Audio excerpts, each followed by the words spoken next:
C'est en grandissant que tu comprends que ceux qui ont arrêté l'école tôt, là, peut-être en 3e, 5e, là, pour se mettre dans un business, je vous jure, ils avaient la vision. En tout cas, je vous mets d'abord dans le contexte. Il y a un que j'ai connu comme ça. Lui, il avait arrêté l'école en 4e.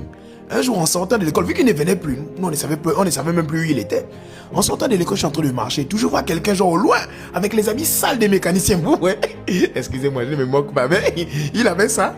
Et il avait un gros moteur en main. Donc, il est mince, mais la manière de soulever le moteur, tu sens même que, ouais, c'est le travail, quoi. Et je me rapproche de lui comme ça. Je sens que, bon, sur le frangin, il m'a vu, il se cache. Bon, vous savez que forcément, moi, je suis en tenue de l'école. Le visage, tu vois un peu l'expression faciale, tu le prends de haut, genre en mode...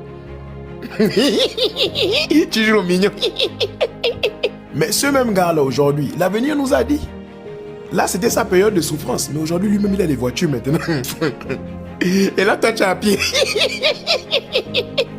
Lui, il a les voitures, toi, tu es à pied. Et ce genre de personnes-là, le jour où toi, tu es peut-être en train de marcher, toi, tu as eu ton diplôme, tu as eu tous tes diplômes, tu es en train de marcher, tu transpires pour aller déposer les CV, tout ça, là. Tu as les masters. Il est dans sa voiture, il conduit, il te voit, il va s'arrêter, il klaxonne pour démontrer que je suis là. Tu sens que, qui klaxonne là? Tu mets la tête en bas comme ça. Il te dit, oh bro, ça dit quoi? Ça fait longtemps. Tu vas où? Monte d'abord, mais est-ce que tu peux dire non? Tu as seulement les diplômes, tu n'as pas l'argent. Quand tu montes comme ça, il commence à te parler, sinon on dit quoi? La partie qui va te chauffer le cerveau. Et les activités, mais mon frère, quelle activité? Moi, je suis parti faire l'école, c'est toi qui étais dans le business. Quelle activité? Comme il sait que lui-même, il n'est pas allé loin à l'école, mais comme il a réussi, il va, en fait, il va vouloir maintenant un peu te mépriser. Tu vois, il va te dire genre, tu es en train de chercher quoi? Tu es dans quel domaine? Il ne connaît pas ton domaine. Tu vas lui dire ça, il va te dire, ah bon, je pense que je connais des gens dans le domaine, mais en tout cas, bon, moi, voilà, hein, ça va. Hein, moi, je suis là, j'ai mes 2 voitures.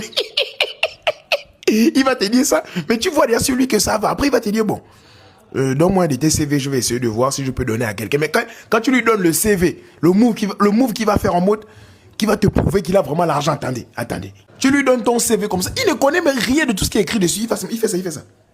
Il va faire ça. Il met les lunettes. Genre, il porte maintenant les verres. Il commence à lire ton CV.